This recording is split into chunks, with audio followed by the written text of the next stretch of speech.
2019 ते 2021 भारतातून टोटल या 3च वर्षामध्ये जवळजवळ 13 लाख मुली गायब झाल्या. कुठं गेल्या, काय झाल्या याचा अजून पत्ता लागलेला नाही. आणि त्याच्यानंतर 2023ला जर आकडेवारी काढली तर दिवसाला जवळजवळ 70 मुली गायब झाल्याची आकडेवारी समोर आली.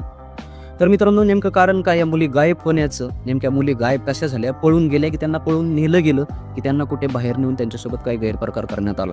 हे मी तुम्हाला या व्हिडिओमध्ये सांगणार आहे. आणि नेमकं एक कारण त्याच्यापैकी एक सांगणार आहे की नेमकं असं का घडलं. एका मुलीने एक सत्य स्टोरी इंस्टाग्रामला शेअर केली, ती मी तुमच्यापर्यंत पोहोचवण्याचा प्रयत्न करतो. तर तो मुलगा त्या व्हिडिओमध्ये असा म्हणतो की त्याच्या गल्लीमध्ये एक मुलगा राहायला येतो. खूप चांगला आलिशान असं घर विकत घेतो, फ्लॅट विकत घेतो, तिथे तो राहायला लागतो. लगेच थोड्या दिवसात तो 5-10 लाखाची मोटरसायकल विकत घेतो आणि एक 4 व्हीलर पण जीप सारखी एक करोडोची गाडी विकत घेतो आणि त्या गल्लीमधून मुलींच्या समोरून फिरायला लागतो. आणि लगेच त्याचा ग्लॅमर बघून, त्याची ती श्रीमंती, पैसा बघून मुलींना वाटतो खूप श्रीमंत आहे, पैसा आहे. लगेच त्याच्या गाडीमध्ये 4 मुली फिरायला लागतात. त्याच्यापैकी एक मुलगी सोबत तो लग्नही करतो. मग काय होतं की त्या मुलाला जी 5वी मुलगी असते त्याच्या कॉलनीमधली, तिलाही तो खूप श्रीमंत दिसतो, ती पण त्याच्या मागे लागायला लागते. आणि ह्या मुलाकडे येतं जो ही रिअल कथा सांगतोय की त्याच्यासोबत माझी सेटिंग लावून दे. मग त्या मुलाला ह्या मुलाचं माहित असतं की हा चुकीचा काहीतरी नाव बदलून आलेला आहे, पासवर्ड बदलून आलेला आहे. तर तो त्या मुलीला जागरूक करतो आणि सांगतो. आणि लगेच थोड्या दिवसात असं दिसतं की त्या जी मुलगी आहे, जिच्यासोबत लग्न केलं आहे आणि तिच्या 4-5 मैत्रिणी आहेत, त्या तिथे येतात सगळं सामान घेऊन आणि त्यांचे पासवर्ड काढलेले असतात. ते कुठेतरी बाहेरले देशात जायलेले असतात मित्रांनो. मग ते आल्यानंतर त्याला, आणि नंतर अशा मुलीला जर तुम्हाला समजायचं झालं ना की त्या सरळ सांगतात की आमचा बॉयफ्रेंड, माझा जानू असा नाही, माझा बॉयफ्रेंड असा नाही. त्याच्यामुळे त्या मुलगा असं सांगतो की मी त्यांना काही म्हटलो नाही, कारण ते आपल्यालाच ज्ञान सांगणार होते.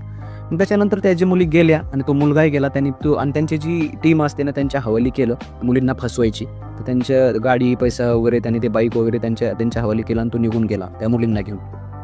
अजून पण मित्रांनो, त्या मुलाची जी बायको म्हणून त्याने जी केली, ती जी मुलगीसोबत लग्न केलं तर, आणि सोबतच्या जी 3 मैत्रिणी होत्या त्या कुठल्या देशात गेल्या, काय झाल्या अजून पण पत्ता लागलेला नाही. त्यांचे आईवडील रडत असतात. आणि ही जी एक मुलगी होती जी वाचली,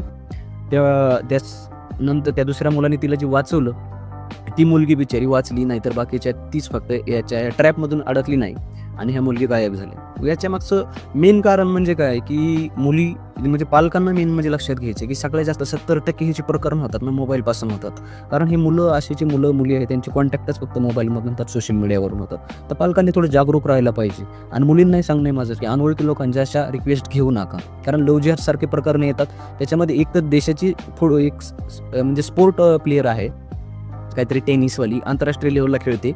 तर त्या मुलीला सुद्धा ह्या प्रकरणामध्ये फसली आहे. लग्नानंतर तिला नाव अलग समजलं त्या मुलाचं. लग्नाच्या आधी अलग नाव होतं, काहीतरी हिंदू नाव ठेवलेलं होतं भारतीय संस्कृतीतलं, आणि नाव तर अलगच होतं. जागरूक व्हा आणि प्रत्येकापर्यंत ही इन्फॉर्मेशन पोहोचवा.